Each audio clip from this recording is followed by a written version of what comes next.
Assalamualaikum warahmatullahi wabarakatuh. Halo semuanya, perkenalkan nama saya Firna Talhita.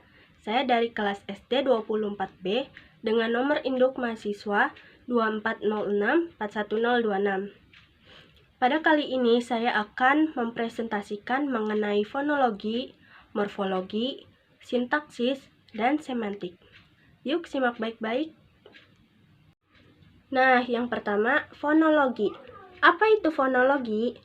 Secara etimologi, fonologi berasal dari dua kata Yunani, yaitu phon yang berarti bunyi dan logos yang berarti ilmu. Maka pengertian harfiah fonologi adalah ilmu bunyi. Fonologi merupakan bagian dari ilmu bahasa yang mengkaji bunyi. Objek kajian fonologi yang pertama adalah bunyi bahasa yang disebut tata bunyi fonetik. Dan yang kedua, mengkaji fonem yang disebut tata fonem atau fonemik. Lalu ada jenis-jenis fonologi. Yang pertama, fonetik. Abdul Jair mendefinisikan bahwa fonetik adalah cabang studi fonologi yang mempelajari bunyi bahasa tanpa memperhatikan apakah bunyi-bunyi tersebut mempunyai fungsi sebagai pembeda makna atau tidak. Menurut Ahmad Muwafaq, bahwa fonetik adalah ilmu yang mengkaji bunyi bahasa yang mencangkup produksi, transmisi, dan persepsi terhadapnya tanpa memperhatikan fungsinya sebagai pembeda makna. Secara umum dapat dikatakan bahwa fonetik adalah bidang linguistik yang mempelajari bunyi bahasa, baik itu proses terbentuknya dan bagaimana bunyi diterima oleh telinga pendengar, tanpa memperhatikan apakah bunyi tersebut mempunyai fungsi sebagai pembeda makna atau tidak. Abdul Jair membagi urutan proses terjadinya bunyi bahasa itu menjadi 3 jenis fonetik, yaitu yang pertama, fonetik artikulatoris, mempelajari bagaimana mekanisme alat-alat bicara manusia bekerja dalam menghasilkan bunyi bahasa, serta bagaimana bunyi-bunyi itu diklasifikasikan. Lalu yang kedua, fonetik akustik, mempelajari bunyi bahasa sebagai peristiwa fisis atau fenomena alam. Bunyi-bunyi itu diselidiki frekuensi getarannya, amplitudonya, dan intensitas alamnya. Lalu yang terakhir ada fonetik auditoris, mempelajari bagaimana mekanisme penerimaan bunyi bahasa itu oleh telinga kita. Lalu yang kedua ada fonemik. Menurut Abdul Jair, fonemik adalah cabang studi fonologi yang mempelajari bunyi bahasa dengan memperhatikan fungsi bunyi tersebut sebagai pembeda makna. Dengan demikian, dapat dikatakan bahwa fonemik adalah satuan bahasa terkecil yang bersifat fungsional, artinya satuan fonem memiliki fungsi untuk membedakan makna. Selanjutnya ada peran fonologi dalam kajian linguistik. Yang pertama, pembentukan makna. Fonologi berfungsi dalam membentuk makna kata melalui perubahan bunyi. Misalnya, perbedaan bunyi dapat berubah arti kata, seperti dalam pasangan minimal yang hanya berbeda satu fonem. Lalu yang kedua, struktur bahasa. Fonologi mengkaji bagaimana bunyi diorganisasikan dalam sistem bahasa tertentu. Ini mencakup analisis fonem, unit bunyi terkecil yang dapat membedakan makna, dan alofon, variasi fonetik dan fonem yang membantu memahami distribusi bunyi dalam bahasa. Lalu ada proses morfofonologi. Dalam pembentukan kata, fonologi berperan dalam proses morfofonologi seperti asimilasi bunyi dan penyesuaian bunyi saat morfem berinteraksi. Selanjutnya ada identitas sosial dan budaya. Fonologi juga berkontribusi pada identitas sosial melalui aksen dan dialek yang mencerminkan latar belakang budaya penutur. Dan yang terakhir ada aplikasi praktis. Pemahaman tentang fonologi memiliki aplikasi praktis dalam pengajaran bahasa, teknologi, pengenalan suara, dan analisis linguistik yang lebih luas termasuk sintaksis dan semantik. Selanjutnya, ada morfologi. Apa itu morfologi? Yuk kita simak baik-baik.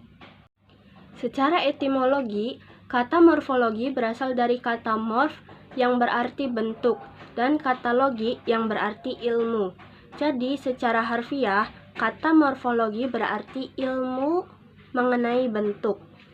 Di dalam kajian linguistik, morfologi berarti cabang ilmu bahasa yang mengkaji seluk-beluk bentuk kata dan perubahannya, serta dampak dari perubahan itu terhadap makna. Pada kamus linguistik, pengertian morfologi adalah bidang linguistik yang mempelajari morfem dan kombinasi-kombinasinya atau bagian dari struktur bahasa yang mencangkup kata dan bagian-bagian kata, yaitu morfem. Selanjutnya ada jenis-jenis morfem. Morfem adalah bentuk bahasa yang terkecil yang tidak dapat dibagi lagi menjadi bagian-bagian yang lebih kecil. Jenis-jenis morfem yang pertama, morfem bebas. Morfem bebas adalah morfem yang tanpa keterkaitannya dengan morfem lain dapat langsung digunakan dalam pertuturan. Morfem bebas disebut juga dengan morfem akar, yaitu morfem yang menjadi bentuk dasar dalam pembentukan kata. Lalu yang kedua ada morfem terkait. Morfem terkait adalah morfem yang harus terlebih dahulu bergabung dengan morfem lainnya untuk dapat digunakan dalam pertuturan. Morfem ikat disebut juga dengan morfem afiks. Selanjutnya ada proses morfologi. Proses morfologi adalah pembentukan kata dari sebuah bentuk dasar melalui pembubuhan afiks dalam proses afikasi, pengulangan atau reduplikasi, penggabungan atau proses komposisi, serta perubahan atau proses konversi. Proses yang pertama yaitu proses afikasi. Disebut juga dengan proses pengimbuhan. Proses ini terbagi menjadi beberapa jenis. Hal ini bergantung pada letak atau di mana posisi afik tersebut digabung dengan kata yang dilekatinya. Kata dibentuk dengan mengimbuhkan awalan, sisipan, akhiran, atau gabungan dari imbuhan-imbuhan itu pada kata dasarnya. Lalu yang kedua, proses reduplikasi. Proses ini mengulang satuan gramatik baik seluruh maupun sebagian, baik variasi fenom maupun tidak. Hal pengulangan itu merupakan kata ulang, sedangkan satuan yang diulang merupakan bentuk dasar. Lalu ada komposisi. Komposisi dalam proses ini dua leksem atau lebih berpadu dan outputnya adalah paduan leksem atau kompositum dalam tingkat morfologi atau kata majemuk dalam tingkat sintaksis. Komposisi terdapat dalam banyak bahasa. Dalam bahasa Indonesia misalnya lalu lintas, daya juang, dan rumah sakit. Yang terakhir ada konversi. Konversi adalah proses perubahan kelas kata tanpa mengubah bentuk kata tersebut, tanpa penambahan afiks atau perubahan bentuk lainnya. Nah, yang ketiga ada sintaksis. Apa itu sintaksis? Yuk kita simak baik-baik. Secara etimologi, kata sintaksis berasal dari bahasa Yunani, sun yang berarti dengan, dan tatein yang berarti menempatkan. Sintaksis adalah cabang ilmu linguistik yang mempelajari aturan dan hubungan antar kata dalam membentuk frasa, klausa, dan kalimat yang benar dan bermakna dalam suatu bahasa. Adapun fungsi sintaksis. Fungsi sintaksis penting untuk mengatur hubungan antar kata atau frasa dengan adanya subjek, predikat, objek, pelengkap, dan keterangan sehingga membentuk kalimat yang gramatikal dan bermakna. Subjek adalah unsur yang menjadi pokok pembicaraan atau yang melakukan tindakan dalam kalimat. Predikat adalah bagian yang menyatakan apa yang dilakukan atau dialami oleh subjek. Objek adalah unsur yang menerima tindakan dari predikat. Pelengkap adalah unsur yang melengkapi makna predikat agar kalimat menjadi lengkap. Dan keterangan adalah unsur yang memberikan informasi tambahan seperti waktu, tempat, cara, sebab, dan lain-lain. Ada juga kategori sintaksis. Yang pertama, verba. Kata kerja yang menunjukkan tindakan, keberadaan, atau pengalaman. Contohnya seperti makan, pergi, dan tidur. Lalu, nomina. Kata benda yang menyatakan nama tempat, orang, benda, atau konsep. Contohnya seperti rumah, buku, dan guru. Lalu yang ketiga ada adjektiva. Kata sifat yang menerangkan sifat atau keadaan nomina. Contohnya adalah besar, cantik, dan cepat. Selanjutnya ada adverbia. Kata keterangan yang menerangkan verba, adjektiva, dan adverbia lain. Contohnya seperti dengan cepat, sangat, di sana. Lalu ada numeria. Numeria adalah kata bilangan. Contohnya 1, 2, dan beberapa. Selanjutnya ada preposisi. Kata depan yang menghubungkan kata atau frasa. Contohnya di, ke, dari, dan lain-lain. Lalu ada konjungsi, kata sambung yang menghubungkan klausa atau kalimat. Contohnya seperti dan, tetapi, karena. Lalu ada pronomina, kata ganti yang menggantikan nomina. Contohnya seperti orang pertama yaitu saya, aku, kami, dan kita. Lalu orang keduanya kamu, engkau, kalian, dan Anda. Dan orang ketiganya dia, mereka, dan ia.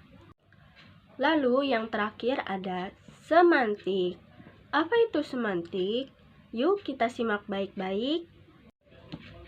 Apa itu semantik? Semantik adalah bidang studi dalam linguistik yang mempelajari makna-makna yang terdapat dalam satuan-satuan bahasa. Dengan demikian, semantik secara gamblang dapat dikatakan sebagai ilmu yang mempelajari makna. Selanjutnya ada jenis-jenis semantik. Yang pertama, semantik behavior.